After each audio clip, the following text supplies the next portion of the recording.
మాణిక్యమా సర్వసత్తాకమై సరిలేరికమా కంటూ సామ్యవాద భావాలతో సమసమాజమన్నావు. గణతంత్రపు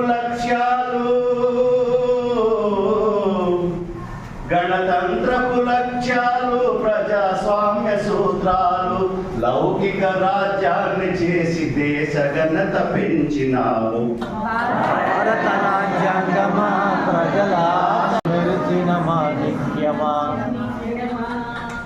ఏక కేంద్ర ప్రభుత్వలోన కేంద్ర రాష్ట్ర బంధాలు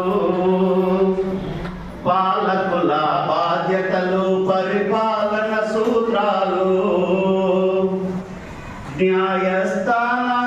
న్యాయస్థానాలకు ఎన్నికల సంఘాలకు స్వయం ప్రతిపత్తినిచ్చి స్వావలంబనిచ్చినావు.